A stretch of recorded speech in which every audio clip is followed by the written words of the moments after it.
voilà 40 ans que l'impensable drame s'est produit. Le 13 septembre 1982, la voiture conduite par la princesse Grace de Monaco quitte la chaussée pour atterrir dans un terrible fracas sur le toit de la résidence d'un particulier.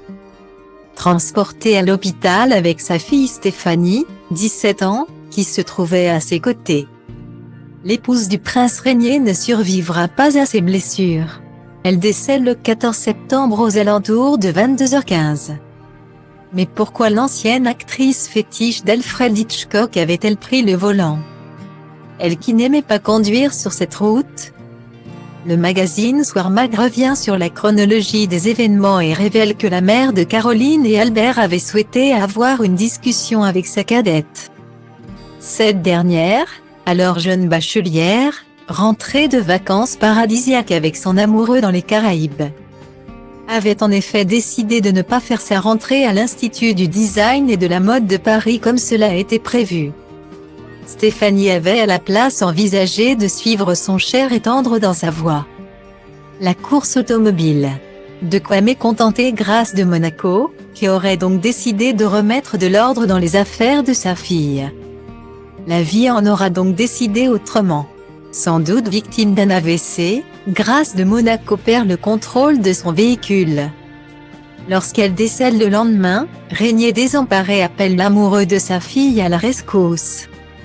Et c'est au domicile de Data Link People Legal AE 468 929 B 9983 à 4 DA 7 à 9 et KF 7 à 7341 BD c'est Paul Belmondo que l'alarme est donnée. Dans son livre Jean-Paul, Mon homme de Rio, l'ex-compagne de l'acteur, la brésilienne Carlos Sotomayor, révèle la teneur de l'appel du prince monégasque. Ayez l'amabilité d'informer Paul que ma femme et ma fille ont été victimes d'un grave accident de la route. Stéphanie souhaiterait que Paul vienne la voir.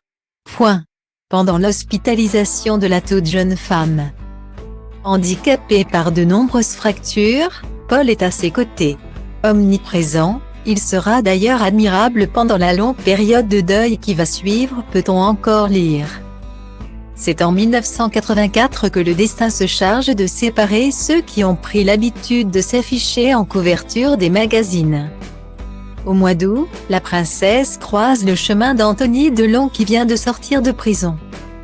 Après des promesses d'amour éternel, et quelques-unes de magazines, leur idylle prend toutefois également l'eau.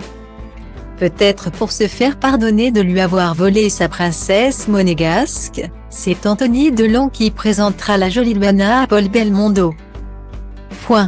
Une histoire d'amour qui dure depuis maintenant plus de 32 ans.